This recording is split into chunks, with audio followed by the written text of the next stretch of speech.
فيها أولى مراحل حق الشهيد ويتوعد باستكمال العملية لتحقيق كافة أهدافها. واليوم تم اكتشاف أماكن فيها متفجرات.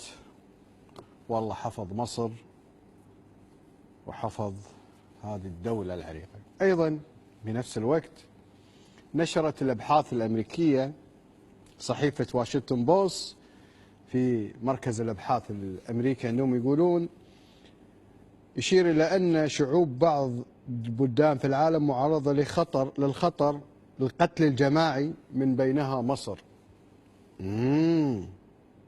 شلون يا مركز الأبحاث؟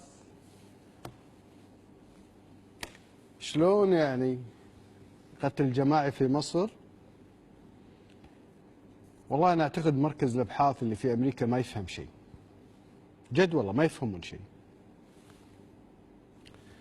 الدولة اللي تتكلمون عليها مش دولة قبل 200 سنة و300 سنة، هذه قبل أمريكا نفسها. ويمكن هم الفراعنة اللي بنوا أمريكا بعد، يمكن هم عيال عمهم الهنود الحمر قبل ما يجون الأمريكان والإنجليز وما ذلك. حضارة دامت أكثر من 7000 سنة. يطلع اليوم تقرير خايب أن مصر مهددة في القتل الجماعي، أنت حتذبح 100 200 300 10 دولة فوق ال 100 مليون. لو 100 مليون مصر اتحدوا هيحتلوا حتى أمريكا نفسها. وانت يطلع مركز الأبحاث يقول لك قتل جماعي وإبادة. الظاهر يتمنون القتل في مصر، يتمنون الخيبة، خيبتهم أن يحصل شيء في مصر. كان فكرهم أنهم يتحدون مع الإخوان المسلمين، واعتقدوا أن الإخوان المسلمين جبهة قوية تدعمها إيران وتدعمها تركيا وتنظيم الإخوان الدولي، أنها تستطيع أن تحكم لسنوات وخلينا نمشي. فإذا الشعب المصري يقول للإخوان بخ.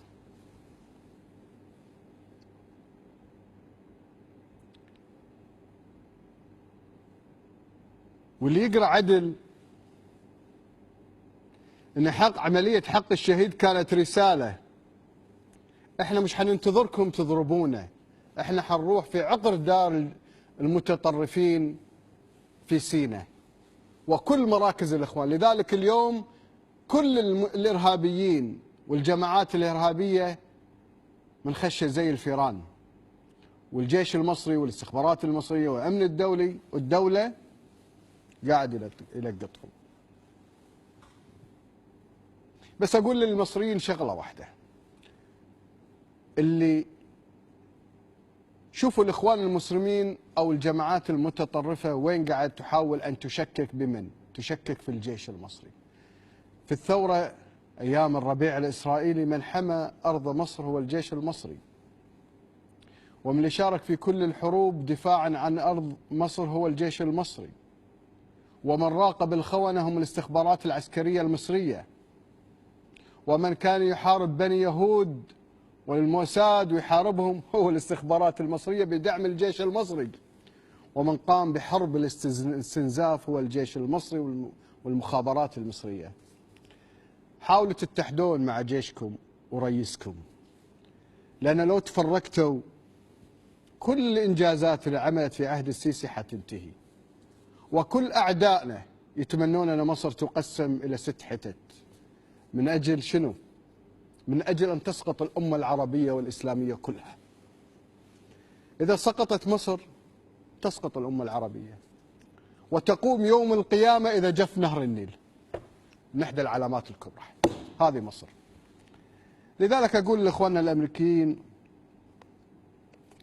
وبتوع الدراسات الأمريكية، أنا أنصحكم تعملوا إيه؟